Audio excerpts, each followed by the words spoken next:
Con respecto a la primera presentación del curso. Ya, listo. Comienza, por favor. Muy buenas tardes, compañeros todos. El día de hoy vamos a exponer anatomía, fisiología, semiología de la piel. Como ven, es un tema de introducción a todo lo que va a ser el área de cirugía plástica. Como sabemos, en este caso la piel es un órgano muy importante porque no solo va a ser, digamos, un tema estético, sino va a ser un tema de muchas funciones que vamos a estar explicando adelante, dentro de la protección, excreción y diversas, ¿no? Desde la síntesis y demás. Así, tenemos primero que la piel, como ya mencionamos, es el órgano que comprende la superficie corporal que continúa con la mucosa. Compromete o está comprometida de un 5 al 6% del peso corporal total, haciendo de un 3 a 4 kilogramos de superficie de 2 metros cuadrados en una persona promedio de 70 kilogramos, unos 70 promedio. Protege al organismo de lesiones externas, fuente de alteraciones, ya sea de trastornos inflamatorios, lesiones mecánicas, térmicas, enfermedades infecciosas, tumores benignos y malignos. Ahora, dentro de la parte embriológica vamos a tener que la piel y los anexos específicamente tenemos que van a derivar de las capas embriológicas del ectodermo y el mesodermo. Así tenemos dentro del ectodermo a los queratinocitos, melanocitos, folículo piloso, glándulas sebáceas, glándulas sudoríparas, uñas y nervios.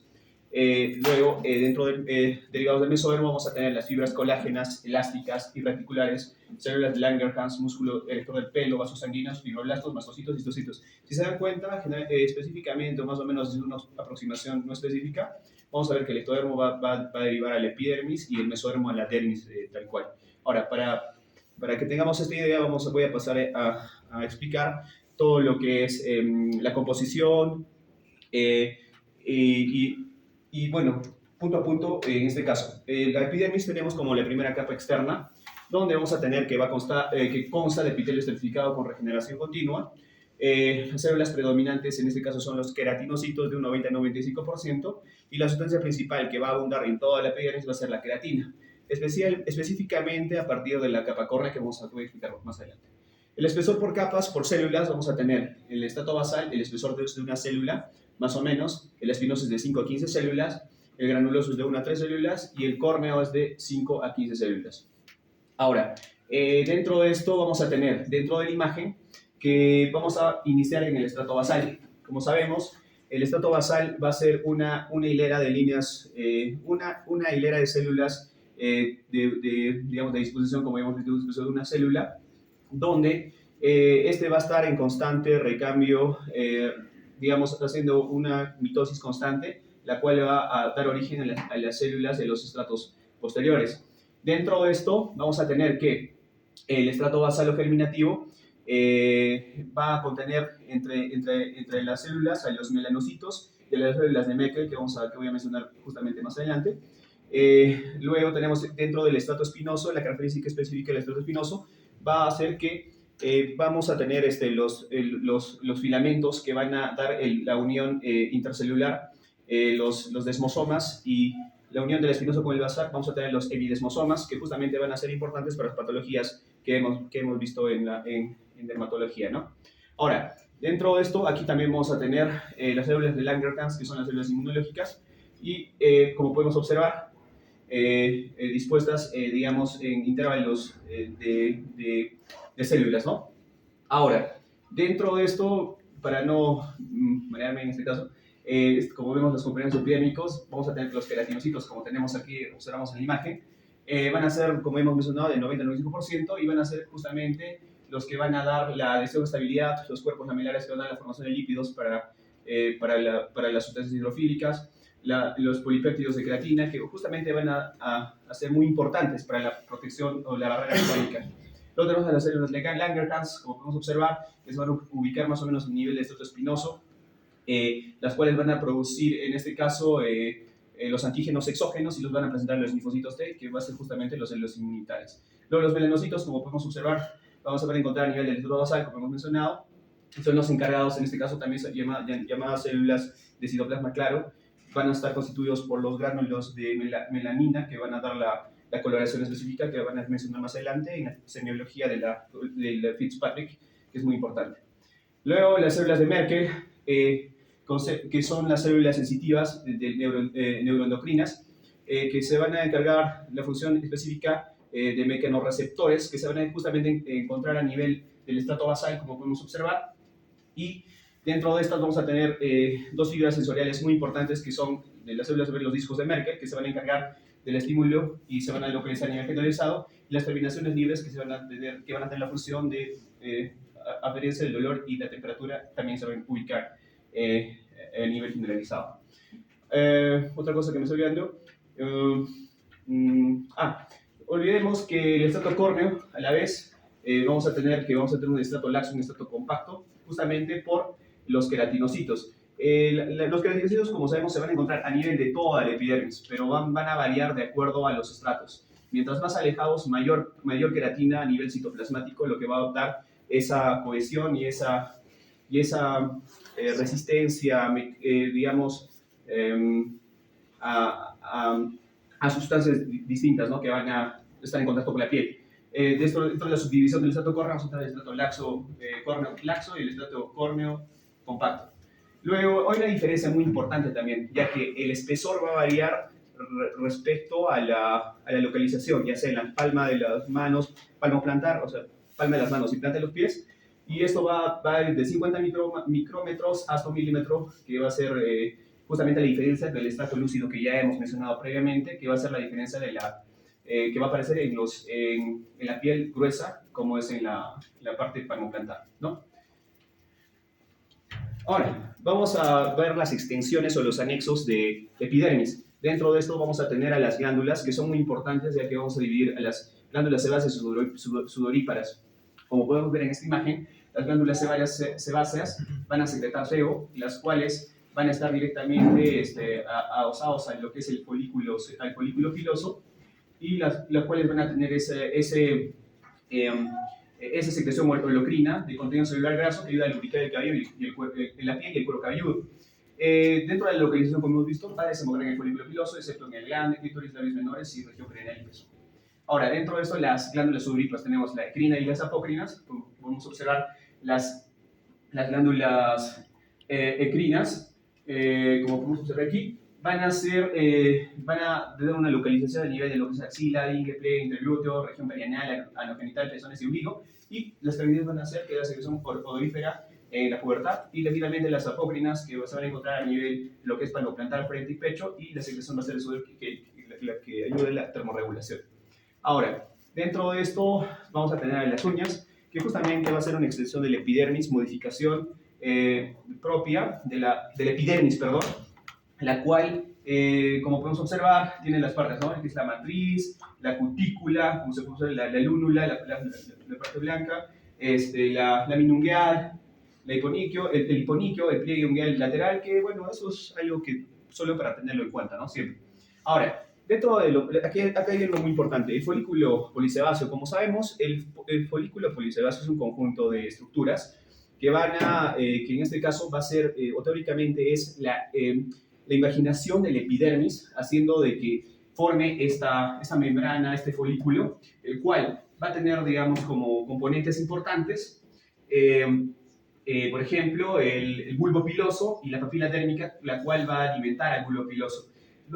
Para que, digamos, tengan en cuenta, o para que sea, digamos, algo más práctico, este va a tener un tallo y va a tener una raíz. La división en algunas bibliografías es que el tallo va a ser, la división del tallo de la raíz va a ser justamente por la inserción de la glándula sebácea a nivel del folículo. Esa es la división. Y otros dicen que el tallo va a ser la parte visible y la raíz va a ser la parte profunda que no sé.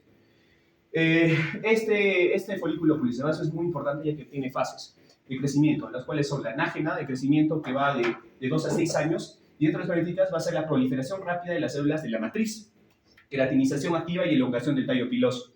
En la fase catágena va a haber una involución de 2 a 3 semanas, la cual dentro de la característica específica va a ser la apoptosis del folículo inferior y desprendimiento del bulbo de la papila dérmica. Otra fase es la fase telógena de reposo, que va de 3 meses aproximadamente y el folículo está inactivo, anclado cerca de la superficie, y la última es la fase exógena de desprendimiento y de reinicio de la fase anágena, como el mismo nombre indica, ¿no? Como podemos observar, fase anágena, catágena, telógena y reinicio de la fase anágena. Sí. Ahora, para complementar, en este caso la dermis, La dermis es un tejido, la dermis es un tejido conjuntivo, como sabemos, elástico, comprimible, que da soporte y protección a la epidermis. Y aquí se van a encontrar los apéndices dérmicos y los plexos neurovasculares. Justamente vamos a mencionar específicamente qué fibras sensoriales se encuentran en esta región.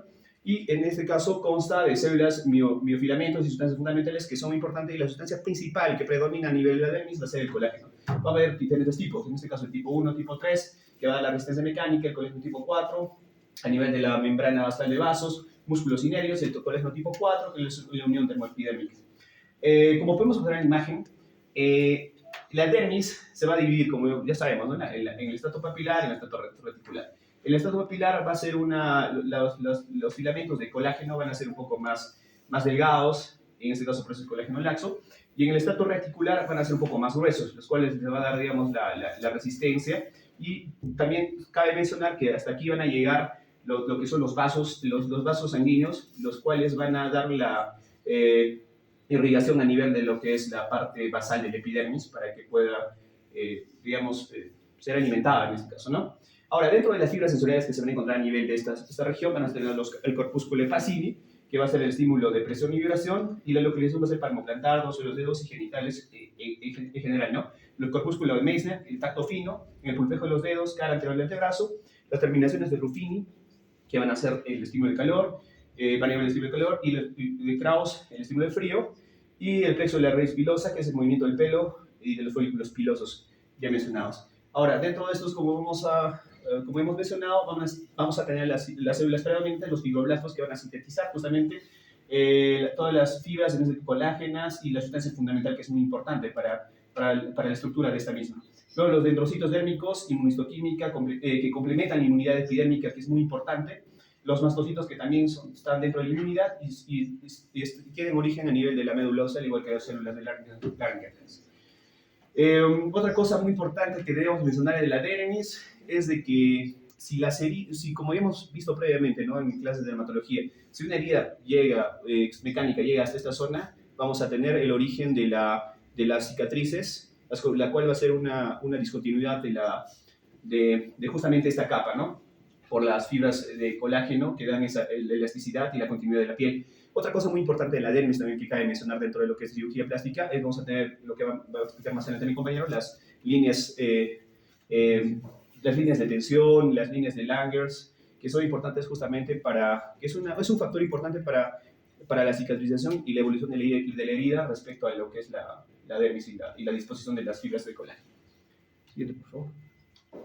Y finalmente tenemos el hipodermis, el tejido celular subcutáneo, que en este caso es un tejido adiposo más profundo de la piel, separa la fascia muscular o el periósteo subyacentes. Las funciones importantes son la termorregulación, aislamiento, almacenamiento de energía y protección mecánica.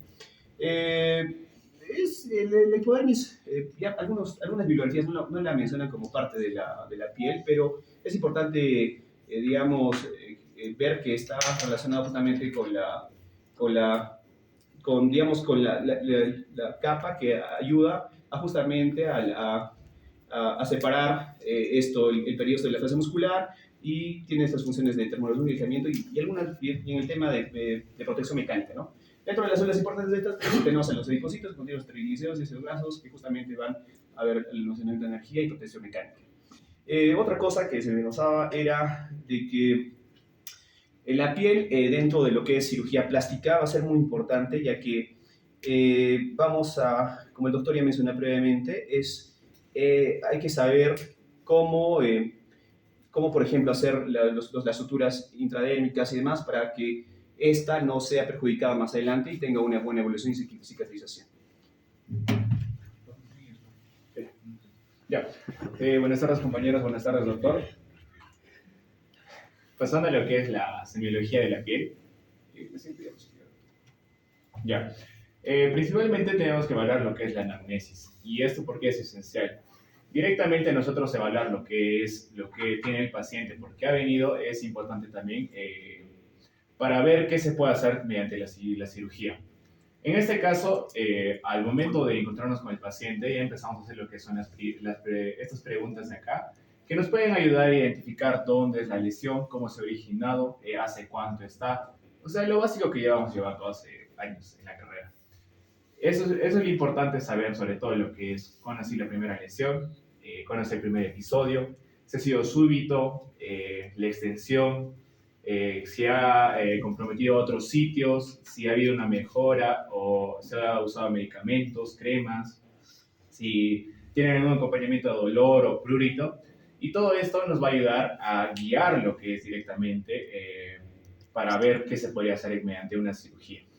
En este caso, cuando nosotros vamos a hacer la evaluación física del paciente, primeramente se hace en orden, porque eso nos ayuda más a lo que es a observar si es solo una lesión o si hay otras regiones que ya pueden ser afectadas. En este caso se puede ir en orden, ¿no? De arriba abajo, primero viendo lo que es el cuero cabelludo, lo que es el rostro, correspondiendo a lo que es el cuello, luego pasando a lo que es a la región mamaria, submamaria, y bueno, y otras características de las extremidades, tanto superiores como inferiores. Igualmente, pidiéndole permiso obviamente al paciente si se puede observar lo que son los genitales para ver si hay algún tipo de lesión en esa región. Y de acuerdo a esto, cuando ya captemos lo que es la lesión, es importante plantearse lo que es identificar el tipo de lesión, si es una lesión elemental, una lesión primaria, una lesión secundaria, y bueno, las características individuales de esta lesión para ver qué es lo que se podría hacer. Siguiente diapositiva, por favor. Bueno, en el caso de lo que es la inspección, es importante ver lo que es la superficie cutánea y mucosa. En este caso, para la inspección se usa lo que es la escala de Fitzpatrick. Esta escala es muy importante y se ha mencionado lo que es en dermatología, porque nos ayudaría lo que es a direccionar o como decir posiblemente ver qué es la causante de la lesión, porque de acuerdo a los tipos de pieles, como se ve acá en la imagen, hay ciertas características que podrían indicarnos que la patología o la lesión en este caso. Dentro de todos los tipos que hay, que son 6, en primer lugar tenemos lo que es el tipo 1, que es la piel tipo marfil, donde las características, sobre todo, son en las quemaduras que sí son notorias. En el caso de bronceado, no hay un bronceado en sí. Y bueno, pasando a lo que es el tipo 2, es una piel blanca pálida, donde directamente las quemaduras también son muy fácilmente notables y el bronceado es mínimo. Y así pasando a lo que es la etapa 3, que es las quemaduras es más fácilmente, igualmente lo que es el bronceado es más gradual, y pasando al tipo 4, que la quemadura es ocasional, y siguiendo así hasta el tipo 6, que es la piel más oscura, y donde no hay quemaduras y el bronceado sí es máximo. Y esto nos ayudaría con unas características propias de la evaluación. Siguiente diapositiva. Bueno, viendo lo que es la apariencia, es muy importante en este caso ver lo que es la lesión, dónde se encuentra, el número de lesiones que hay y el tamaño de la lesión. De acuerdo a eso también es importante observar lo que es la configuración, si la lesión es de tipo lineal, si es de tipo anular o digamos como en forma de dona, ya sea agrupada, ya sea redondeada, oval, circinada o pediculada. De acuerdo a esto, también se puede observar lo que son la morfología, ya sea papular, macular, maculopapular y vesicular. Y bueno, también si hay presencia de escamas o costras y la distribución, si es difusa o es localizada, si es simétrica o asimétrica, si ocupa todo un dermatoma o si es agrupados en conjunto, si afectan mucosas y si son, digamos, en sitios atípicos.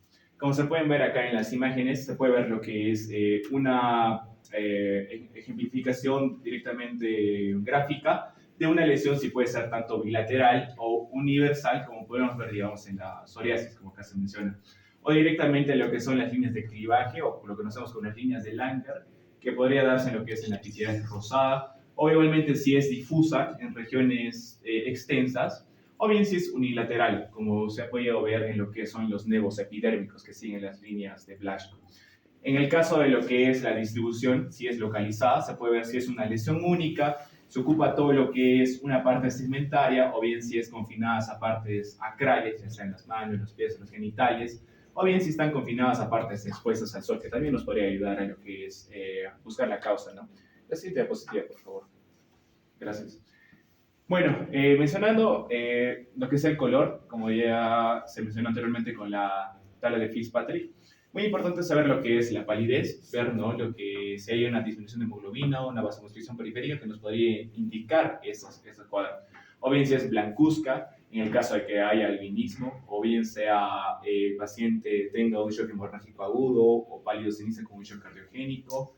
Igualmente si es amarillento, directamente si hay una ictericia, si es o bien una ictericia obstructiva o hemolítica, la rubicundez igualmente lo que es en síndromes febriles, dermatitis alérgicas y la cianosis en un enfisema broncoobstructivo o bien cardiopatías que nos puede guiar, ¿no?, a lo que es el diagnóstico. Siguiente diapositiva, por favor. Bueno, en lo que es en la palpación de la piel, igualmente nos ayudaría a ver lo que es la profundidad de las lesiones. En este caso, al momento de la palpación tenemos que evaluar lo que es la sensibilidad, tanto así como cómo siente el paciente al momento de realizarle el tacto, ya sea superficial o profundo, igualmente lo que es la untuosidad, directamente para ver la característica oleosa que puede adquirir la piel de acuerdo a la lesión, ¿no?, o el efecto de las glándulas sebáceas.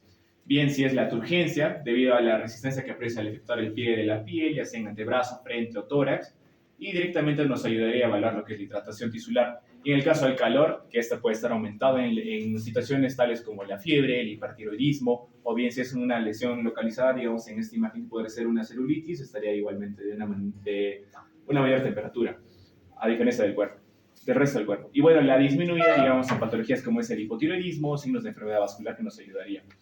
Bueno, en la consistencia igualmente, si la lesión es dura, es firme, es fluctuante, es elevada, es plana, tiene cambios de textura, induración, blanqueamiento a la digitopresión. Estas son características que podríamos evaluar en la palpación. Siguiente diapositiva. Y bueno, un punto muy importante de lo que es la evaluación de una lesión en el caso de en cirugía plástica, en el caso de la piel, es importante evaluar lo que son las líneas de tensión de la piel. ¿Por qué es importante este tema de las líneas de tensión de la piel? Porque en este caso, la piel, al ser un órgano vivo, tiene distintas funciones, como mencionó mi compañero, y en este caso, para nosotros evaluar lo que es un procedimiento quirúrgico, tenemos que saber cómo tenemos que hacerlo. No es simplemente cortar por cortar, porque uno nunca va a buscar que a un paciente lo dejemos con una cicatriz grande, ¿no? A nadie le gustaría esas cuestiones. Por lo tanto, el hablar de lo que son las líneas de tensión son muy importantes en este caso. Cuando hablamos de las líneas de tensión, son direcciones preferenciales de la tensión de la piel generadas por fuerzas como el movimiento muscular, ya sea de las articulaciones, ya sea la elasticidad propia de la piel y estructuras profundas. Y bueno, eso nos importa porque de acuerdo a la tensión que uno influye en la piel, de acuerdo al movimiento, directamente nos influiría en lo que es en la cicatrización. Y en este caso, en un lugar donde hay bastante tensión y yo hago un corte y luego lo coso, directamente si hay mucha tensión probablemente va a salir, va a ser más grande la cicatriz o va a ser más notoria. Pero si yo le aplico de una manera más, con esta técnica, vamos a ver que podríamos ayudar a que la cicatriz sea menos notoria y eso nos ayudaría a que sea más estético lo que es el procedimiento. Por lo tanto, vamos a tener tres tipos de líneas que se van a evaluar. La más conocida y la que hemos escuchado bastante son las líneas de Langer. Estas líneas de Langer nos demarcan, en esta imagen, digamos, podemos ver que son unas líneas de clivaje de la piel. Y estas en sí han sido descritas en lo que son cadáveres. Por lo tanto, nos indicaría por dónde está la tensión de la piel. Y han sido demarcadas por el doctor Langer, y en este caso diríamos que se podrían usar, claro que ahorita hay otros tipos de líneas que nos ayudarían mejor en lo que es el trazado del cuerpo para ver lo que es la tensión de la piel, ya que el doctor lo hizo en lo que es un cadáver y por lo tanto no es lo mismo en un cadáver que un paciente vivo. Luego, más adelante, se realizaron lo que son el estudio y la evaluación de lo que son las líneas de tensión cutánea relajada o de Borges, que estas líneas son más precisas. ¿Por qué? Porque nos evalúan también lo que es la tensión, el movimiento de un paciente y nos ayudaría más a ver cómo podríamos hacer una incisión que luego podría generar una cicatriz más pequeña y menos notoria. Bueno, para evaluar directamente lo que son las líneas de tensión cutánea relajada, como una práctica fácil para evaluarla, si desean pueden jalarse lo que es un poco lo que es el pliegue de la mano y podrían ver lo que son los surcos pequeños que hay que se va a realizar en la piel. Y bueno, esto nos podría indicar lo que son esas líneas de tensión cutánea. Y bueno, estas nos ayudarían como que decir que cuando nosotros hagamos una incisión, podría al momento de hacer lo que es la sutura, directamente la cicatriz sería más pequeña. Y esos son los puntos que debería evaluar el cirujano en el caso de hacer un tipo de procedimiento quirúrgico al momento de encontrar una lesión, lo que es en la piel. Bueno, lo que ya mencioné se resume en este cuadro técnicamente, ¿no? ¿Cómo influye lo que es la incisión de acuerdo a lo que son las líneas de tensión? En este caso, si es perpendicular a la tensión, directamente lo que es, va a haber una mayor separación de bordes, va a haber una mayor tensión sobre la cicatriz, y por lo tanto va a haber un ensanchamiento o un peor resultado estético. Y si es paralela a las líneas de tensión, directamente hay menor separación de los bordes, hay menor tensión sobre la cicatriz, y va a haber una mejor cicatrización. Por lo tanto, es muy importante como para la cirugía plástica evaluar lo que es, ¿no?, las líneas de tensión cutánea relajada. En este caso también se podría evaluar lo que es las arrugas naturales, ¿no?, que es propio, digamos, evaluar muy fácilmente lo que es en el rostro. Como pueden ver acá en la imagen, estas líneas en azul son las líneas de las arrugas. Y estas también nos podrían ayudar a hacer una mejor incisión y generar menor riesgo de ensanchamiento y obviamente peor resultado estético. Igualmente lo que es evaluar lo que es el movimiento muscular, la ubicación de la lesión y directamente las estructuras anatómicas importantes. Siguiente diapositiva.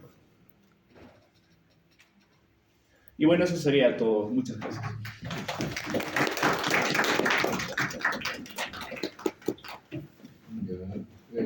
Crítica constructiva es exponer, no correr. ¿Ya? Traten de hacerlo pausado, con calma, que se entienda, no es corriendo, ¿no? Es muy diferente decir, bueno, la piel comprende la superficie corporal continua de la mucosa, la piel, también falta decir, ¿no?, es el órgano más grande del cuerpo. Antes se consideraba, ¿no?, como un ente simplemente de cobertura, pero ahora es un órgano. Ir mencionándolo así, ¿no? Pero es muy diferente. Comprende la superficie corporal de la contenido de la mucosa, comprende el 5% del peso corporal, comprende el 3,4% de la superficie de 2.2 metros cuadrados, protege el organismo de las lesiones externas, fuente de contaminación, trastornos inflamatorios, lesiones mecánicas térmicas, enfermedades, infecciones y tuberculosas, continua maligna, renovaciones sobre cada 30 días. ¿Me entiendes? O sea, entiendo, sí, a veces nos ponemos nerviosos, queremos hablar rápido, o pensamos que cuando hablamos rápido es que dominamos el tema, y tampoco es así. Entonces, traten de ser un poquito más pausados, no traten, sé que nos aprende poco el tiempo para hablar, para decir las cosas, pero por eso es importante también que ustedes practiquen toda exposición y se tomen los tiempos de cuánto es lo que van a durar su exposición. Conforme van avanzando, van a darse cuenta que a veces son muy exigentes con respecto a los tiempos y tienen que ser suficientemente cortos para alcanzar el tiempo y lo suficientemente largos para ser entendidos. ¿Ya? Bueno, avanzamos con esto. Entonces, ya tenemos todo este esquema, lo entendemos muy bien, pero algo muy interesante. Primero, la piel es el órgano más grande del organismo. ¿Cuánto pesa el hígado?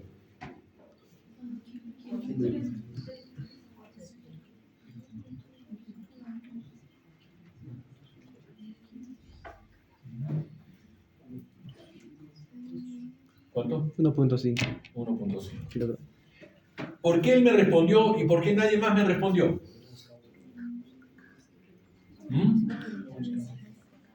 Cojan su celular, no sé. Allá. O sea, sean rápidos, sean ágiles para buscar la información. No se queden, no sé cuándo será. Entonces, la piel es el órgano más grande y más pesado. ¿Correcto? Entonces, eso tenemos que tener en cuenta. Me hubiera gustado que hubieras puesto realmente funciones de la piel, ¿no? Como una parte, ¿no? ¿Cuáles son todas las funciones que contiene la piel? ¿Ya? Pero bueno, los trataste de, por ejemplo, ¿cuáles son funciones inmunológicas? Funciones de barrera física. Funciones de síntesis. ¿De qué? Vitamina D. ¿Ya? Notificación disponible. Para acceder.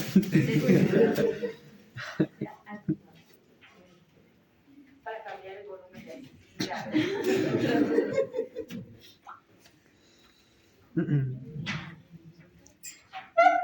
Bueno, entonces, la piel tiene función para la síntesis de la vitamina D, ¿correcto? ¿Qué otra función tenemos?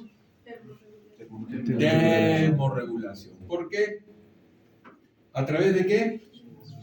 Del sudor.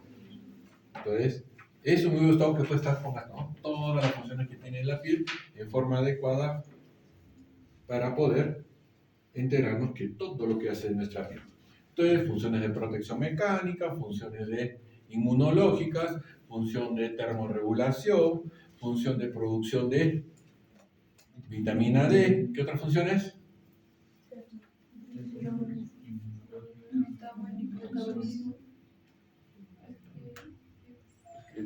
De eliminación de toxinas. Excretora, función secretora. ¿Qué más?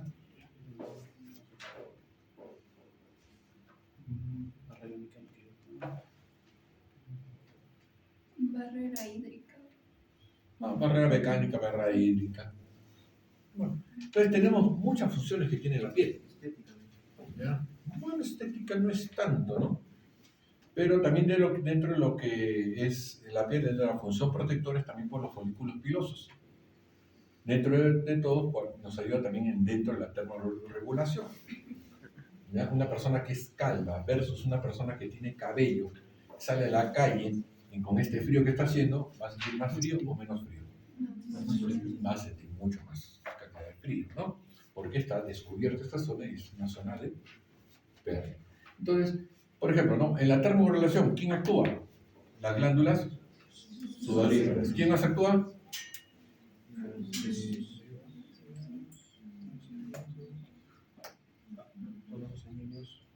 Vasos sanguíneos. Y no me has hablado nada de vasos sanguíneos acá. En otra diapositiva no aparece justamente en otras funciones. ¿Dónde está? ¿Dónde está? ¿Dónde está el vaso sanguíneo? ¿Dónde está? Lo estoy buscando. Esa es parte de la anatomía. Entonces, dentro de la anatomía de los vasos sanguíneos, voy a tener que buscarlo acá. Un segundito.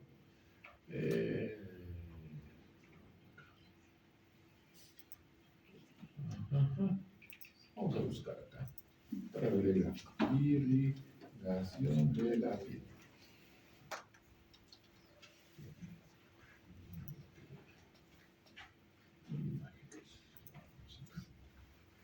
Entonces, tenemos en la piel, ¿cuál vamos a tomar esta? Ya, se ve el dibujo, ¿no? Tenemos en la piel que la importancia, cuando hablamos de la hipodermis, es que por la hipodermis también pasan los vasos sanguíneos más grandes, más importantes, que se pueden anastamosar. Pero ya a nivel de la piel hay dos plexos. Un plexo dérmico superficial o papilar y un plexo dérmico reticular o profundo. ¿Correcto? ¿Y por qué es importante y por qué recalco? Y es tan importante porque cuando hablemos de colgajos, de movimientos de tejido, que tenemos que trasladar un poco de piel para un lado, para otro lado, para poder cubrir heridas o mejorar estéticamente algún tipo de lesión, todo eso se basa en esta red superficial. Por ejemplo, ¿no? Esta es una arteria. Si yo corto acá este segmento de piel, aquí, a este nivel, ¿correcto? Entonces, y corto a este nivel, ¿quién va a dar supervivencia a este segmento? Esta arteria, ¿correcto? Pero si yo corto a este nivel y corto también a este nivel, corto aquí y corto acá, ¿quién va a dar supervivencia a esta piel que se denomina ya un colgajo de piel? ¿Quién da supervivencia? Esta arteria. Y ya cuando expongan el tema de colgajos, van a tener que hablar obligatoriamente de lo que son los territorios de los angiosomas. ¿Ya? Pero más o menos lo que quiero que entiendan que es muy importante conocer que hay una red papilar o una red plexo superficial, plexo profundo, y ya, bueno, un plexo en hipodermis. Y en base a esto es que se hacen todos los colgajos superficiales de piel para reconstrucción. ¿Correcto? Ya, estamos acá, ¿no? Ya. Entonces, tenemos eso, la parte de la anatomía de la piel. Ahora, nos dedicamos la piel, teóricamente, y como eso sí lo dijo muy bien su compañero, tenemos la parte superficial, que es la epidermis, tenemos la dermis y tenemos la hipodermis. En muchos textos no consideran la hipodermis como parte de la piel. Y me gustaría que lo consideren también ustedes así, porque son estructuras totalmente diferentes y que no son de cobertura. Ya la piel ya no es cobertura, la hipodermis ya no es cobertura. La hipodermis ya es protección mecánica y preservación de calor. Ya no va hacia una estructura de cobertura, como es la piel propiamente dicha. Bueno, entonces nos vamos a la epidermis. Ahora, continuamos por acá. 3-5 kilos, protege realizar lesiones dérmicas, todo esto, tumores benignos, benignos, y renovación celular cada 28-30 días, de forma normal. Pero la reproducción o el cambio de piel se puede dar bajo estímulos a los 7 días. ¿Ya? Bajo estímulos, por ejemplo, cuando ustedes se van a la playa, se queman. ¿Al cuánto día ya empiezan? ¿En qué día ya empiezan a pelarse? Tercer, cuarto día. El séptimo día ya se están pelando, ya se pelaron todito. Ya bajo estímulos se puede avanzar el recambio cutáneo. Bueno, definitivamente la piel tiene un origen ectodérmico, todo lo que pueda significar partes externas, queratinocitos, melanocitos, folículos pilosos, nanocebáceas, todas esas células Merkel, y el mesodermo de las partes principalmente dérmicas, ¿no? Listo. Tenemos la piel. ¿Por qué? Y eso es algo interesante, ¿no? ¿Por qué se le denomina al estrato basal? Porque está en la base, en la línea basal, y es una sola columna o una sola línea de células, ¿correcto? El estrato espinoso no es así cuadradito. El estrato espinoso, bueno, no es tampoco, es como esto, como si fueran estrellas. Todo estrelladito. Estrelladito, por eso se parecen como si tuvieran espinas esas células. Por eso se les dice espinos. El estrato granuloso, ¿qué contiene? Gránulos. ¿Qué gránulos son? De queratina o precursores de queratina. Por eso son estrato granuloso. Y pasamos al siguiente estrato, ¿cuál es? El lúcido. Pero el estrato lúcido es un estrato que lo consideramos entre que sí, que no, tal vez, posiblemente no. ¿Por qué? Porque generalmente este estrato lúcido se presenta principalmente en zonas de piel gruesa. Por ejemplo, palmo plantar. En otras partes del cuerpo generalmente no se presentan, salvo que sean zonas de mucho trauma o trauma continuo, que se ha queratinizado más. ¿Ya? Y el estrato córneo es muy importante porque es lo que nos protege contra la agresión externa. Hay que entender que del estrato granuloso para abajo son células vivas. Del estrato lúcido para arriba, células muertas. Entonces, si no en un examen les pregunto, la piel de la planta del pie contiene 6 componentes o 6 estratos, ¿verdadero o falso? Falso. ¿Cuántos son los estratos? 5 en la planta del pie. Pero si le digo, en la piel del párpado tenemos solo 4 estratos. ¿Verdadero o falso? Verdadero. ¿Ya? Entonces, acuérdense, el estrato lúcido está generalmente solo en piel y plantas y palmas. ¿Correcto? Ya. Entonces ya entendemos por qué se llaman esto. Listo. ¿Cuáles son las células que tenemos en la piel? Los queratinocitos, ¿no? Que progresan desde la célula basal, espinoso, granuloso, lúcido. ¿Correcto? Entonces, esto es. ¿Cómo se dan? ¿Qué se dan en las principales enfermedades? Por ejemplo, el pénfigo. ¿Qué es el pénfigo? Alteración del oso. Exacto. Aquí se pierde, aquí se rompe y se forman ampollas. ¿Ya? Y se da una epidermiolisis, que es la fase más dramática de un bebé. Pero bueno, entonces, en base a estos pequeños cositas tenemos muchas enfermedades de la piel, ¿correcto? Entonces tenemos los queratinocitos. A través de que hay una estabilidad 3, se llaman desmosomas, que tienen uniones que los unen muy fuertemente para darle una adecuada protección. No solo adhesión, sino cuando hay desmosomas entre estos también nos protegen de qué? De la deshidratación o del flujo de líquidos hacia adelante o de afuera hacia adentro, o de adentro hacia afuera. Ya, entonces, ¿a través de quién cumplíamos la función inmunológica? Célula de la, ¿no? ¿A través de quién nos da la protección contra el sol? De los melanocitos, ¿no? ¿A través de quién sentimos muy suavemente, hasta la brisa, la sentimos, la brisa de un viento, la sentimos en la piel? Es a través de las células del nervio. Lo único que me hubiera gustado que acá en el dibujito hubiera salido una ramita nerviosa que va hacia las terminaciones para que sea una sensibilización. Antes se discutía bastante sobre la real función de la célula de Merkel. Ahora sí, definitivamente son los únicos mecanos receptores que hay en la epidermis. En la epidermis. Todo lo demás está en la dermis.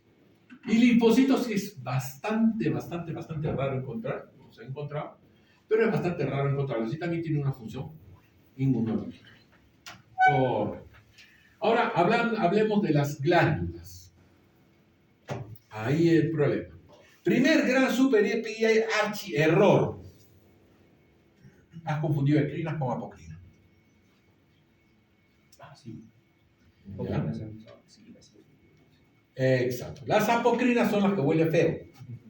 Las ecrinas no son las que huelen bueno, salvo para personas que tienen el problema de la sudoración extrema, que se llama hiperhidrosis. La hiperhidrosis, ¿no? Son aquellas personas que son personas que cuando son obesas tienen un olor muy especial a humedad, bastante fuerte, humedad, y que tienen que utilizar diferentes cosméticos o químicos o elementos cosméticos para tratar de evitar que se sienta ese fuerte aroma a humedad, que es lo más desagradable en personas que tienen este problema de hiperhidrosis. ¿Ya? Entonces, la glándula ecrina, ¿cuáles son las características? ¿Tiene características acá? No hay características. Ya. Muy importante, la glándula ecrina es una glándula que la glándula ecrina tiene un conducto directamente hacia la piel. A diferencia de la apocrina, ¿dónde está la apocrina? Por acá, este de la apocrina, que va hacia el folículo piloso. Primera gran diferencia. Entonces, las glándulas ecrinas pueden estar en zonas donde no hay pelos. ¿Dónde no hay pelos? Glande, uno. ¿Dónde más? En pequeños, no.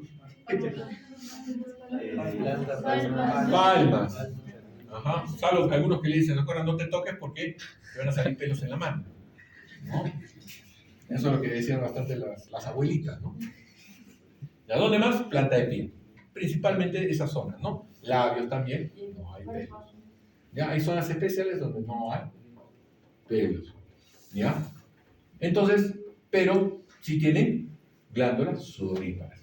Las glándulas ecrinas, o apocrinas, ¿por qué huelen fuerte?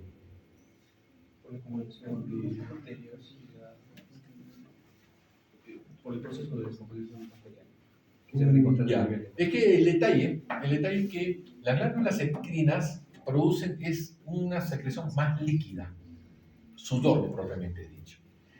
Pero las apocrinas tienen mayor cantidad de proteínas y grasas. ¿Ya? Y al tener mayor cantidad, al mezclarse inmediatamente con las bacterias que tenemos normalmente en la piel, estas bacterias descomponen y producen el mal olor. Por eso es que las glándulas apocrinas se encuentran en zonas de pliegues como axila, ingle, perianal, ¿ya? Bueno, también hay pezones, ombligo, también porque producen. Pero aquellas personas que son muy peludos, también llegan a tener glándulas secretas en todas las zonas del cuerpo. Por eso hay muchas personas que tienen una gran cantidad de vello, también se les siente en su cuerpo una sensación de un olor muy diferente, un poco más fuerte. Estas glándulas apocrinas se relaciona bastante con la marca de feromonas, con nuestras feromonas, que ya dentro de toda nuestra evolución ya no las percibimos. Pero, por ejemplo, los animales, especialmente los perros, cuando se olfatean mediante mensajes de feromonas. Si alguna vez ustedes han tratado de entender, pero ¿por qué se olfatean tanto? ¿Por qué olfatean una orina? Y parece que se están transmitiendo datos, ¿no? Lo más interesante, y es verdad, porque dicen, huelen se quedan un rato en una así. Entonces se están transfiriendo datos. ¿Qué datos serán? Realmente, personalmente, para mí es una intriga. Sería un logro científico poder saber qué son los datos que se transmiten los animales mediante las feromonas, porque es una forma muy interesante de comunicarse. Bueno, ya. Entonces vamos encontrando todas esas pequeñas diferencias, ¿no? Entonces, las ecrinas, más sudor, más líquido, las apocrinas, más densos, con proteínas y grasas, ¿no? ¿Correcto? Entonces, las apocrinas directamente van hacia el folículo piloso, las ecrinas van directamente hacia la epidermis, ¿ya? Después tenemos a quienes, a las glándulas sebáceas. Las glándulas sebáceas sí ya son glándulas que producen sebo, de acuerdo al tipo de piel, características hormonales y características hereditarias. Algunas personas tienen la piel con más glándulas o mayor producción de glándulas sebáceas y otras con menos producción. Hay que tener en cuenta que generalmente cada folículo piloso tiene su glándula sebácea y su músculo piloerector. No necesariamente va a tener una glándula ecrina o apocrina, ¿correcto? ¿Ya? Entonces, tenemos que la glándula sebácea es la por la que tenemos mayores problemas, especialmente ¿en qué enfermedad? En el acné vulgar, ¿no? O los acné complicados, ¿no? Ese es el gran problema. La glándula sebácea se tapa y empiezan a producir. Pero también tienen una gran influencia del tipo hormonal. Correcto. Entonces ya tenemos todo entendido. ¿Alguna duda con respecto a las glándulas? Ya. Ahora tenemos al folículo pilosebáceo. El pilosebáceo es un anexo, ¿no? ¿Ya? Se considera un anexo. Es muy interesante esta fase, esta descripción, que la fase anágena, en que el pelito está escondido o está ligeramente sacando la cabecita y diciendo, no estoy. La catágena, ¿ya? Que está en crecimiento. La telógena, que está a punto del cambio. Y después regresa a fase, sale el cabello y regresa. ¿Correcto? Y todo esto tiene sus tiempos. ¿Ya? En muchos pacientes que tienen alteraciones por la calvicie, por la testosterona, la hidrotestosterona, es que se quedan en fase anágena, se quedan escondidos y no pasan a fase catágena ni telógena, no pasan. Entonces ya con los diferentes medicamentos de personas que tienen una calvicie, empieza a crecer y por eso con minoxidil, el finasteride, la aldosteride y otros más, podemos conseguir que crezca cabello, pero es imposible que les crezca nuevo cabello en zonas donde ya no hay folículo piloso. Entonces, cuando vean esas propagandas donde un pata es pelado 10 años y le ponen este medicamento, mire con esto, mire cómo ha crecido todo el cabello, no se dejen engañar. ¿Ya? Como el conejo Bugs Bunny, ¿no? Que a él de gruñón le pone abono y le empiezan a crecer pelitos y después salen florecitas, ¿no? Entonces, no se dejen engañar. No va a crecer nuevo folículo piloso. Lo que hacen la mayoría de medicamentos contra la calvicie es estimular los folículos pilosos, hacerlos más fuertes y hacer un pelo más resistente. Y con eso se puede obtener una mayor densidad en lo que había poca densidad. ¿Correcto? Y tenemos a la uña. Bueno, la uña es una parte muy importante dentro de nuestra parte evolutiva. ¿Sí? Generalmente los animales más primitivos, cuando tienen uñas, lo utilizan para hacer todas sus actividades, parte esencial para hacer todas sus actividades. Pero ya el ser humano, para la única actividad que tiene, las uñas es para pintarse las uñas, ¿sí? Las mujeres, y alguno que otro varón. ¿Ya? Pero realmente nos ayuda para todo, ¿no? Para rascarnos, que utilizamos las uñas, ¿no? Y bueno, es una parte de nuestra rezagos primitivos. Correcto. Ahora nos vamos a la dermis. Vámonos a la dermis. Bueno, la dermis, acá me hubiera gustado que hubieras tenido un dibujo un poquito más elegante con respecto a la dermis epidermis. ¿Por qué? Porque si te das cuenta, por ejemplo, solo en este dibujito, ves cómo hace la parte de la epidermis. ¿Por qué se le dice dermis papilar? Porque se forman surcos, parecen papilas. Hay papilas. Y la dermis reticular, ¿por qué?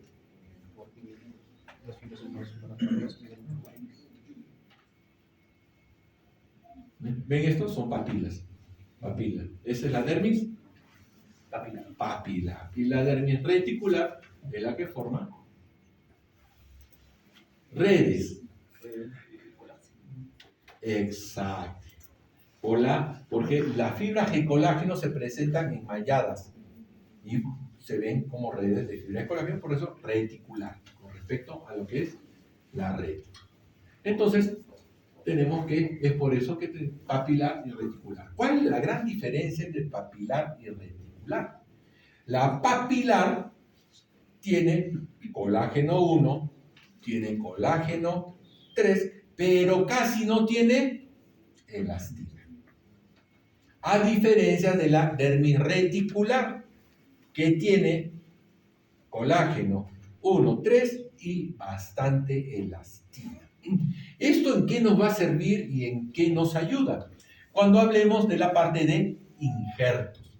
Y la diferencia entre un injerto de piel parcial, que solo coge dermis papilar, y un injerto de piel total que coge dermis reticular.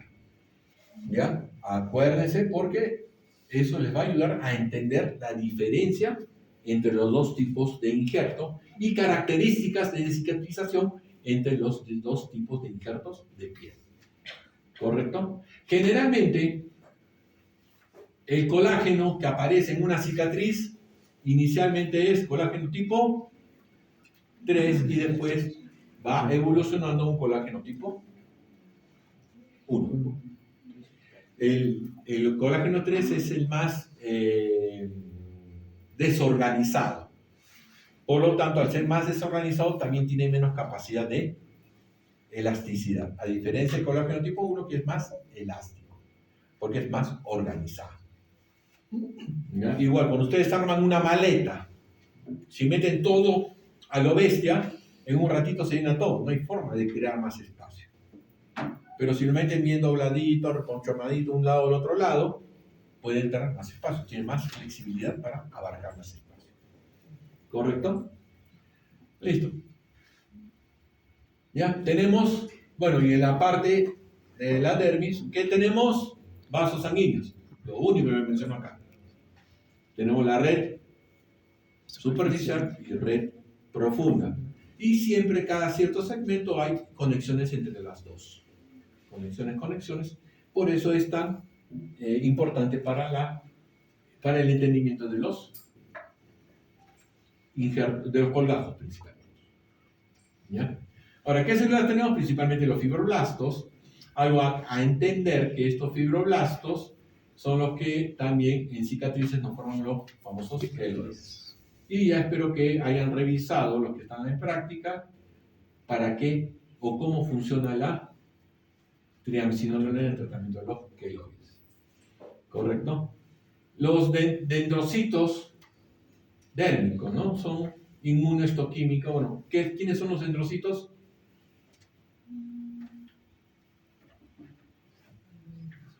¿Qué son los dendrocitos térmicos?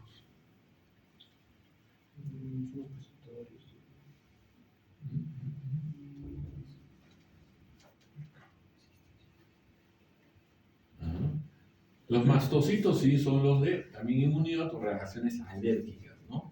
Sí, pues, ¿Qué son los dendrocitos?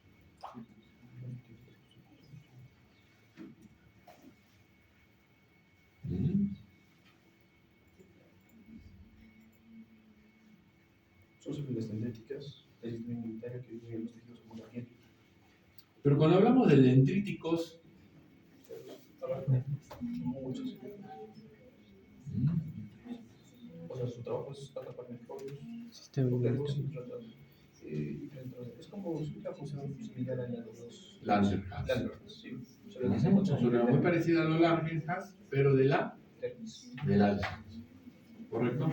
Y bueno, la parte lógica a entender es ahora las fibras sensitivas, ¿no? Primero son las terminaciones libres, y eso es lo que no entendí porque me pusiste en dermis, en epidermis, me pusiste a las terminaciones libres, sí. terminaciones libres. ¿Por qué me pusiste terminaciones libres aquí y los discos de Merkel acá, en epidermis? Porque estos están en dermis, no están en epidermis. Los discos de Son diferentes a las células Sí, de las Merkel. células. Son diferentes. Pero estos dos están en dermis también. Terminaciones libres y los discos de Merkel. Exacto, por eso digo, las células de Merkel son las únicas células sensitivas en la epidermis. ¿Ya? Tenemos el corpúsculo de Pacini, el corpúsculo de Meissner, ya eso ya es la anatomía básica, terminaciones de Ruffini, bulbo de Krauss y el plexo de la raíz pilosa. Eso fueron interesantes, pero folículos, movimiento del pelo, folículos pilosos. Este plexo de la raíz pilosa también, estos plexos ayudan a que la glándula sudorípara, que tiene un músculo periférico, también se contraiga. Acá hay pequeñas fibras musculares, por eso hay una terminación nerviosa, este es el folículo piloso, pero de la glándula sebácea, de la glándula sudorípara y glándula endocrina, hace que se contraiga. Por eso es que uno de los tratamientos para la hiperhidrosis es toxina botulínica. Exacto, relaja el músculo liso que hace que secrete sudor y con eso bajamos esa secreción. ¿Ya? Listo, seguimos. ¿Ya? La hipodermis, bueno, la hipodermis es de la grasa, que tiene sus efectos. Tejido, bueno, lo más profundo de la piel, como digo, personalmente no me gusta considerar la parte de la piel porque no tiene mayor función. Separa la fascia muscular, el músculo, todo tejido profundo del tejido superficial de la piel. Termorregulación, por almacenamiento de grasa, aislamiento, almacenamiento de energía y protección mecánica, ¿no? Lo hace más resistente a los golpes, ¿no? Un gordito, bien gordito, es un puñete en el estómago, ¿no? Uno flaquito, tiene puñete y atraviesa todo, ¿no? Entonces es una protección mecánica muy fuerte. ¿Correcto? Listo. Ahora vámonos a la semiología de piel. ¿Alguna pregunta, duda, miedo, temor, pánico, terror con respecto a la piel? ¿Seguros? Ya. ¿Cómo digo? En práctica, ¿qué digo? Si ustedes no preguntan, yo pregunto, ¿no? Ya. Pregunto. ¿Dónde es la piel más delgada? Y glande. El glande es casi monocelular, unicelular. O una sola capita, dos capitas, tres capitas. Pero en párpados. ¿Dónde es la piel más gruesa? Y espalda. Y la piel de la espalda es bastante gruesa. Y acuérdense, la piel mientras más gruesa es, más irrigación va a necesitar. Y ahí eso vamos a verlo cuando veamos la parte de colgajos. ¿Alguna otra pregunta?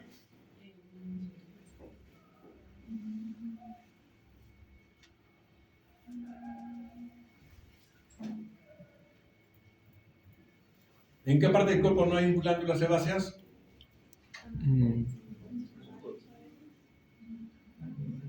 Igual. Palma de las manos. Porque las glándulas sebáceas, ¿con qué están relacionadas? Con el folículo piloso. Donde no haya folículo piloso, no hay glándulas sebáceas. ¿Ya? Correcto. Bueno, ya, continuamos. Entonces, bueno, la anamnesis de la piel, sí, como toda anamnesis, y como ya han visto en la parte de semiología, la anamnesis es la parte más importante de la medicina. Si no somos buenos semiólogos, vamos a estar pecando siempre, constantemente, en detalles que no vamos a poder resolver y confundimos un diagnóstico. Por ejemplo, tenía un paciente que sufre de artritis reumatoide juvenil. ¿Ya? Y empezó a hacer unas crisis de dolores articulares y dolores en la región de cadera increíbles, a los 15 años. Aparentemente está controlado. Dolores articulares. Ha ido como a 8 médicos reumatólogos. Ninguno daba el porqué. Vino conmigo y yo también estaba más perdido que cuento. Ya tiempo que no veo la parte de medicina en sí. Y se fue a Lima de un médico más o menos de 80 años. Un reumatólogo de 80 años que seguía ahí recién. Lo vio y le dijo, le comentó esto, ya, tu problema no es la artritis reumatoide, tienes brucelosis. Todos, claro. ¿Qué pasó? Le vio las escleras y las tenía ligeramente azuladas. Es un rasgo semiológico que le encuentran en semiología de Suros. Ahí de las letras pequeñas, las más pequeñas. ¿Ya? Pero como simplemente un paciente que ha estado casi un año sin poder caminar, porque le dolía tanto las articulaciones que no podía caminar, no podía hacer nada, joven de 17 años, que no pueda caminar y esté postrado, es terrible, ¿no? Y simplemente después de tanto tiempo, alguien por fin le dio un diagnóstico real de qué estaba pasando. Y ahorita tú lo ves caminando. Su tratamiento para su artritis reumatoide juvenil está tomando, pero ya está caminando y está haciendo su vida casi normal. ¿Ya? Entonces, es importantísima la semiología. No sean ustedes médicos de laboratorio. No sean médicos, doctor, me duele la cabeza, ya, tomografía. ¿Le has examinado? No, pero le duele para una tomografía. U otro, no, el doctor, me duele la cabeza y me han hecho una tomografía y no ha salido nada. Ya, triglicéridos y HDL y todo lo perfil lipídico. ¿Por qué? No, es que puede ser, ¿no? ¿Verdad? No sean médicos de laboratorio que van a disparar al cielo a ver si cazan un pato por ahí, ¿no? ¿Ya? Ustedes, si alguna vez van a tener que pedir un examen, tienen que pedirlo con una razón, un porqué, un para qué. ¿Qué es lo que estoy sospechando? Y no tomen por tomar. Y ese es el gran problema que actualmente tenemos con los médicos jóvenes, que son médicos de laboratorio, que son médicos, no les gusta ni escuchar al paciente, ni tocar al paciente. Doctor, me duele el hombro derecho. Ya, señor, un electrocardiograma. ¿Para qué? Es que se puede relacionar el dolor de hombro, bueno, derecho, izquierdo, pero si tienes el corazón a la derecha, te duele el derecho, ¿no? Se queda así sorprendido con sus cosas. Y realmente, un paciente de dolor derecho le han hecho electrocardiograma, tomografía de tórax, radiografía de tórax, interconsulta por cardiología. Casi lo estaban considerando loco.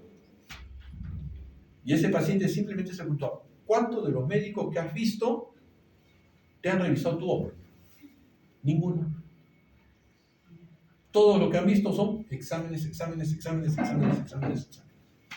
¿Qué es lo que tenía? Una simple, como dice este tendinitis por un esfuerzo. Se le hizo una infiltración y listo, solucionó el problema.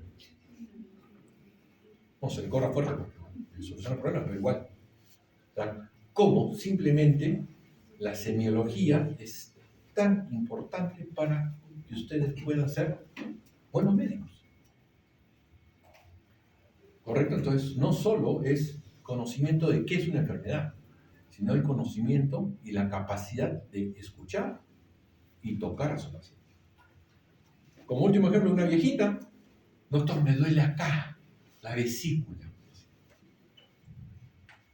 Año y medio, todos los médicos que han podido recorrer, su familia ya consideraban loca. En verdad, ya habían derivado psiquiatra y el psiquiatra tampoco no sabía qué pasaba. Le estaban dando medicación psiquiátrica. Le duele, doctor, me duele. Le han examinado todos los exámenes sabidos y por haber. Hasta colonoscopía, endoscopía, todo. Le han estudiado por todos sitios. Y no encontraban la razón. Igual, ¿cuántos médicos te han tocado? Uno, pero me tocó acá el estómago, otro que me tocó por acá, otro que me hizo puño percusión. Nada más. Empezamos a examinarle, me dediqué más o menos media hora en examinar a esa paciente. Diagnóstico, condritis costal. Que el dolor se le irradiaba hacia la parte del hipocondrio. Pero todo el mundo le tocaba el hipocondrio. Le tocaba acá, sí, ahí otro me duele, ahí me duele, ya listo. No se dedican a tocar un poquito más, a ver por dónde este día podría ser. En un momento ya examinamos costillas, base de la última costilla, tocamos, ahí duele, no duele, no duele, ahí duele ahí más, ahí, no, sí me duele más. Listo. Infiltración, analgésicos, antiinflamatorios, paciente curado. Entonces, por simplemente no tener la pequeña capacidad de escuchar y tocar, estaban llevando a condenar a un paciente que sí tenía un problema, pero el diagnóstico era totalmente errado y estaban llevando a un paciente a la locura, porque ya todo el mundo estaba aburrido de esa abuelita, sus hijos ya no querían saber nada de ella, porque se paraba quejando de dolor y ya había pasado por todo y no encontraban nada. Entonces, acuérdense, sean semiólogos. Cualquier especialidad que hagan, sean semiólogos, escuchen a su paciente, toquen a su paciente. Bueno, entonces, por eso es importante la anamnesis. La anamnesis, cuando empezó la lesión, primer episodio, o sea, todo lo que puedan averiguar de la lesión, para que ustedes puedan en su mente ir elucubrando qué está pasando, qué sucedió, cuándo sucedió, con quién sucedió, cómo lo hizo, por qué lo hizo, para qué lo hizo, todo. ¿Ya? Hay pacientes que vienen, doctor, tengo lesiones acá. Ya, señor, que tome esta crema. Ni siquiera le preguntan cuándo sucedió, con qué sucedió. Ni siquiera preguntando si hicieron algo con las manos, en qué trabaja, en qué toca algún químico o no químico. Le dan un tratamiento X. Después vienen al consultorio porque ya han tratado como 2 o 3 médicos, no encuentran la razón. Y le digo, ¿en qué trabajas? Oro. Tocas químicos, mercurio, sí, esto, lo otro. Ya, listo. Y solucionas el problema. ¿Ya? Entonces, pregunten. Por eso es preguntar todo lo que puedas hacer lo más difícil. Si al amigo tú le preguntas el chisme con detalles, igual conviértete en un chismoso con detalles, pero con tu paciente. O sea, los detalles. Y con eso van a poder llegar a muchos diagnósticos sin necesidad de pedir tantos exámenes. ¿Ya? Bueno, y aquí, a cada parte de análisis, la parte de ver, tienen que examinar piel cabelluda, pliegue, su mamario. Tampoco no sean exagerados, ¿no? Me vienen y dicen, doctor, me duele la mano, mire, me duele, ya, desnúdese. Ya, no exageren tampoco, Ya, entonces tienen que ser proacuciosos en el examen. ¿Ya? En algunas ocasiones van a tener que tocar también, tienen que tocar la consistencia, calidad, tipo, estructura de la lesión y hasta, si es posible, oler, porque hay lesiones escamosas que tienen un olor especial. Y si es posible, ¿qué más? Probar. Pero eso ya pasó bastante. Como antes, ¿cómo diagnosticaban la diabetes? Probando la harina. Dulcecito. No está ligeramente dulce, está bien. Muy dulce, está mal.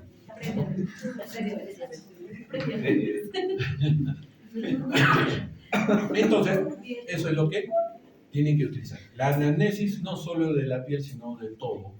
Es lo que tienen ustedes tenerlo aquí. Y tienen que verlo todo. Acuérdense que los ojos no ven lo que el cerebro no conoce. Entonces tienen que estudiar también para que puedan ver lo que todos los demás pueden ver si han estudiado. ¿Sí? Listo. Y bueno, identificar cuál es la lesión elemental, ya cuando veamos lesiones de la piel o lesiones básicas de la piel. ¿Correcto? Listo. El examen físico, acuérdense de los Fitzpatrick. Esto es muy importante. Fitzpatrick 1, del 1 al 5, ¿no? Del 1 al 6, ¿no? Los que somos tipo 1, ¿quién se rió? ¿Quién se rió?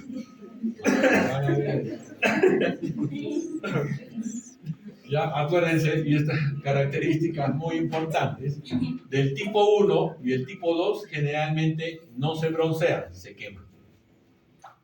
Ya pasan directamente de piel normal a piel quemada.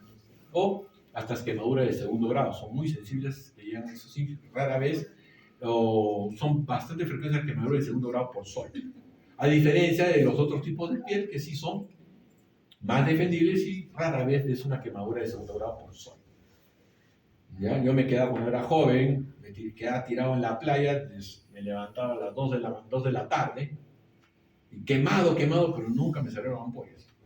Pero sí estaba, frías un huevo en mi piel porque estaba todo tirado. Lastimosamente son hechos del alcohol que no te permiten despertarte tan prontamente. Así eran los campamentos, ¿no? Entonces, pero rojo, quemado, pero no, nunca me salieron ampollas. Igual mis amigos, ¿no? Mis compañeros. Teníamos un amigo que le decíamos Nabo, que él sí se quemaba. Sí se quemaba. Bueno, entonces, acuérdense. Tipo 1, tipo 2, rara vez se broncean. No se broncean, mejor dicho. No se broncean, se queman.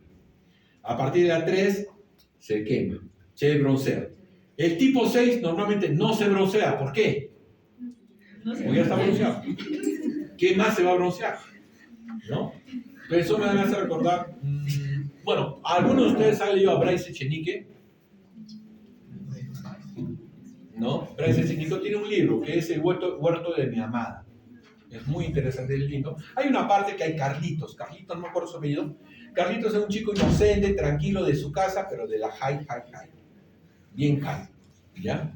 Entonces tenía unos amigos, sus 2 amigos que eran gemelos, que estaban estudiando también medicina con él.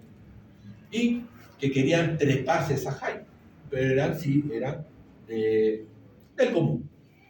Y la hermana de los chicos se había enamorado de Carlitos. La hermana de los chicos lo invita a su fiesta de promoción. Que Carlitos estudiaba en el Villa Caritas, ¿ya? Y iba al colegio número 1604 de la Punta del Cerro, ¿no? Entonces, va todo tranquilo. Y él justo va en junio. En junio o julio era su fiesta de promoción. Van a la fiesta de promoción y Carlitos sale golpeado. Todo el mundo lo quiere pegar y lo quiere maltratar. Entonces, cuando uno de los gemelos va, le pregunta a Carlitos, ¿qué ha pasado? ¿Por qué te quieren pegar? Lo querían pegar todo el mundo. Y él dice, no, yo estoy saludando a todos, que esto, lo otro. Y solo le dice una pregunta a un grupo de chicos. ¿Y por qué? No, es que me sorprendía que estando en invierno estén bronceados. No, ese es su color natural, imbécil. O sea, imagínense el grado de inocencia que tenían Carlitos. Lean ese libro, es muy divertido. Pero bueno, entonces, los tipos 4 no nunca vas a ver bronceados porque siempre ya están morenos, ¿no? Listo. ¿Quién tendría más tendencia a hacer cáncer? Tipo 1, tipo 2. ¿Ya? Por sol, ¿no? Cáncer por estímulo del sol ultravioleta. Listo. Continuamos. Sí. Los que tienen 4, 5, 6 tienen tendencia a ser queloide por rasgos genéticos congénitos. Pero eso no excluye que hasta el tipo 1 pueda ser queloide. Si yo me pregunto, los de tipo 1 no pueden hacer queloide, ¿verdadero o falso? Los de tipo 1 nunca forman apoyo, ¿verdadero o falso? ¿Verdadero o falso? Falso. Ellos se queman, ¿no? Los tipos 5 nunca hacen ampollas. Falso. ¿Por qué? Cuando una pregunta es absoluta, generalmente es falsa. Acuérdense de eso. Táctica para dar examen. Cuando una pregunta es absoluta, generalmente es falsa. El siempre o nunca es generalmente falso. ¿Ya? Listo. Bueno, ven las apariencias, ya la morfología vamos a ver en lesiones maculares papulares en la siguiente exposición, ¿correcto? ¿Ya? Todas las características, configuración, anular, agrupar, redondear, todas las lesiones, si son elevadas, tienen vesículas, no tienen vesículas, número de lesiones, localización, si la distribución es central, periférica o solo en rostro. Por ejemplo, ¿cuál es la diferencia de la rubiola? ¿La rubiola dónde aparece primero?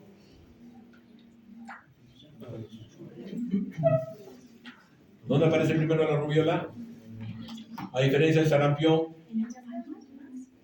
la rubiola en las palmas. ¿Cuál es centrípeta y cuál es centrífuga? ¿Ah? La rubiola aparece en la cara, empieza y después empieza a distribuirse por todo el cuerpo. A diferencia de otras enfermedades exantemáticas que aparecen primero en las palmas, como la varicela. Entonces, cambian. Entonces, esa característica, simplemente ustedes, característica semiológica, ya pueden dar un diagnóstico, sin tener que estar sacándole 1000 exámenes. ¿Ven cómo sirve la semiología? Por eso es entender cuáles son las distribuciones de las lesiones. Bueno, y acá he dibujado las líneas de Naegeli, ¿no? Acá están las líneas de Naegeli. Listo. Entonces también palidez, blancuzca, amarillenta, rubicundez, cianosis, para decirnos, ¿no? Esto me recuerda una vez que estábamos operando a un paciente, moreno, no era moreno, era azul. Ya era azul. Entonces estábamos operando y era una hernia muy silvestre. Entonces el médico le pone sus analgésicos, sus relajantes, todo eso. Y empezamos a operar y riéndonos del moreno, ¿no? Riéndonos, ja. Y cortamos, mira, ja, mira, hasta su sangre está negra, ja. ¿Sangre negra? Uy, ¿cuánto está oxigenando, huevón? Ah, uy, chicha, 60, uy, idiota, man. Se estaba muriendo el paciente porque se había olvidado de tanta broma, y el anestesiólogo tanto riéndose con nosotros que se había olvidado que estaba hipoxigenado. Y por eso decimos, hasta su sangre está negra. ¿Ya? Pequeños detalles que a todos nos pueden pasar. ¿Ya? Entonces, eso con respecto a la cianosis, ¿no? Por ejemplo, en anestesiología, cuando estoy operando, es muy común cuando el monitor aún me dice que está con 90 de oxígeno, pero yo le veo inmediatamente la cianosis, entonces digo, no. Le digo, verifica esa saturación, ya, listo, un poquito más de oxígeno para que levante la oxigenación, ¿no? Pero eso es muy importante y es parte que me ayuda bastante para determinar, porque lastimosamente nadie es perfecto y muchas veces el anestesiólogo está confiado porque su especialidad no solo es la anestesia, sino revisar bien todas sus redes sociales. ¿Ya? Se olvida del paciente y está con sus redes sociales. Y a veces el monitor no te avisa a tiempo, te avisa con 1 minuto de diferencia. Entonces, con ese minuto de diferencia puedes conseguir un paciente con una hipoxia severa ya no recuperado. O puede a lo máximo terminar siendo policía. O peor, presidente. ¿Ya? Con hipoxia cerebral severa. Bueno, entonces, estas son las características. ¿Correcto? Ya que tenemos que revisar. Listo. Palpación de lesiones. Acuérdense que realmente el tacto sin guantes es el mejor. Lo mejor. Cuando ponen guantes siempre tenemos que prevenir las infecciones contagiosas, ¿no? Idealmente es aprender a tocar con guantes o a tocar hasta, cuando yo de dermatología hace como más de 30 años, mi maestro tocaba todo con una espátula de madera o bajalenguas. Todas las lesiones las tocaba con bajalenguas, pero había perfeccionado tal su capacidad de sensibilidad que era como que él sentía como tocar como si fuera la mano. ¿Ya? Pero eso es con práctica. ¿Ya? Entonces, Bueno, sensibilidad, untuosidad, turgencia, calor, color, consistencia, si hay edema, no hay edema, y todas las características que debería tener la piel. ¿Ya? Y finalmente vamos a hablar de las líneas de tensión.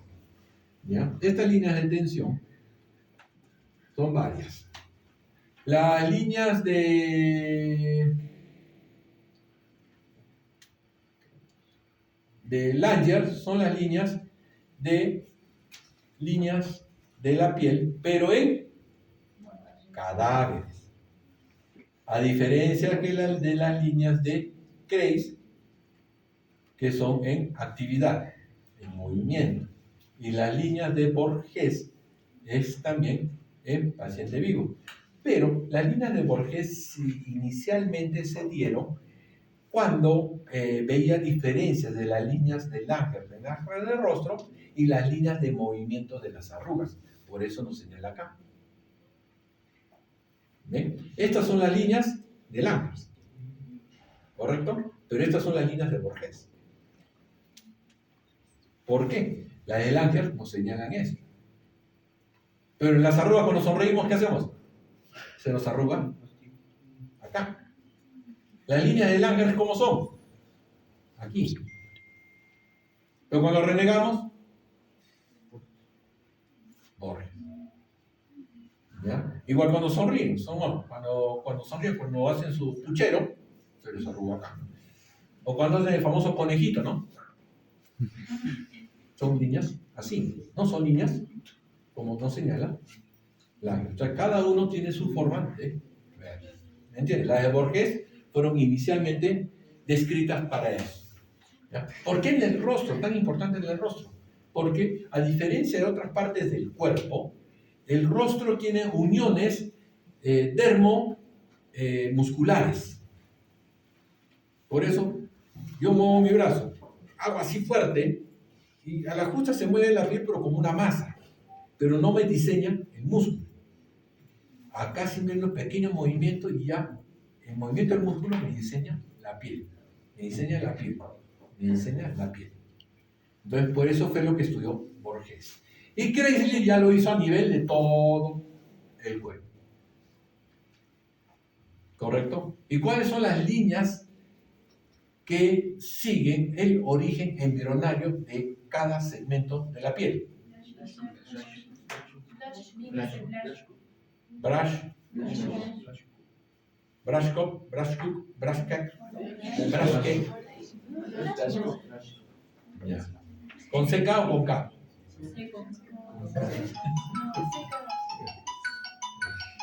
Con K. Ya, con K. ¿Ya?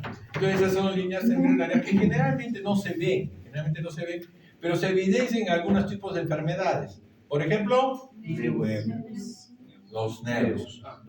En otras enfermedades que podrían ser también el herpes, que son las líneas de distribuciones especiales. ¿Correcto? Listo. Entonces, ¿para qué nos sirven todas estas líneas de tensión? Para cuando tengamos que incidir, o tengamos que cortar, nos quede una mejor calidad de cicatriz.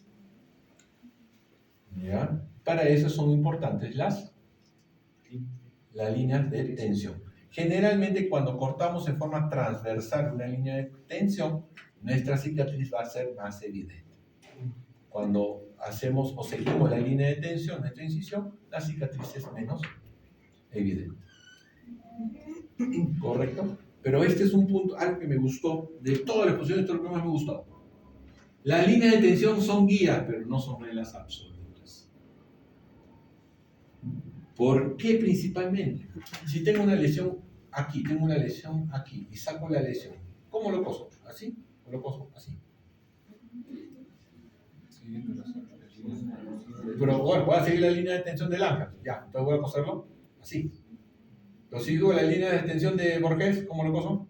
Así.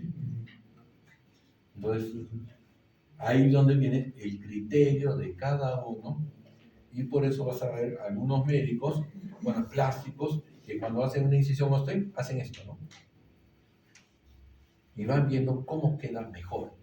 cómo queda más bonito. O si es un corte en esta zona, vas viendo cómo puedes irlo suturando de acuerdo a tus medidas, a tus dedos y cómo vas viendo cómo va a quedar.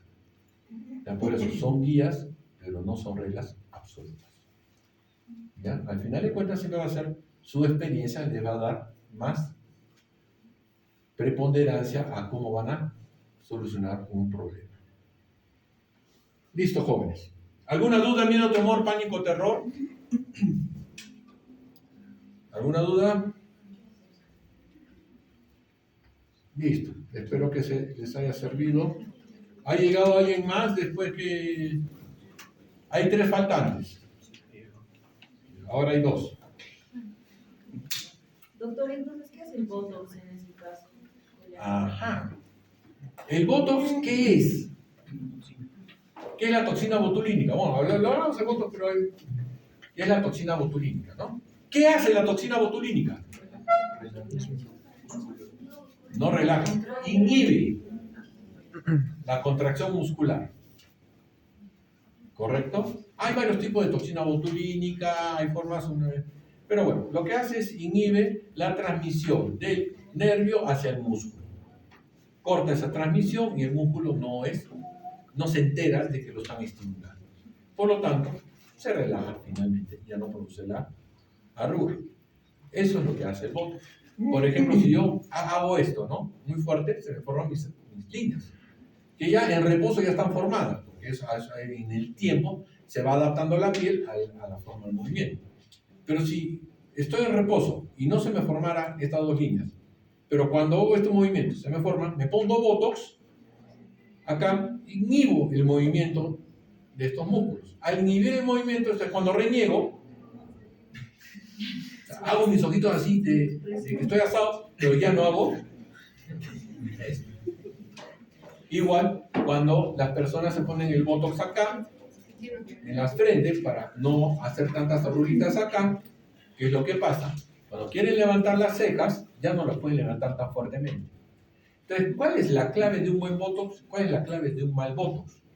Un buen Botox te permite expresión, pero te quita arrugas.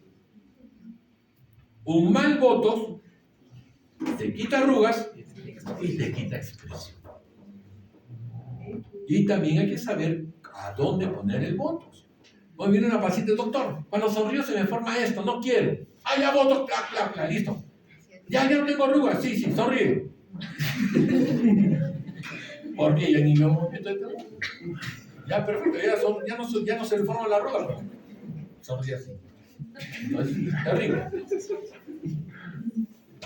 ¿Ya? Entonces, el Botox ayuda a qué líneas de expresión, de formas. En esa línea de expresión. Aunque algunas líneas de expresión sí coinciden con las líneas de Langer. Por ejemplo, en zona frontal. Coinciden. ¿Listo, muchachos? Me faltó borrarte. ¿Eres Pastor Pérez o Pumayá? Pérez.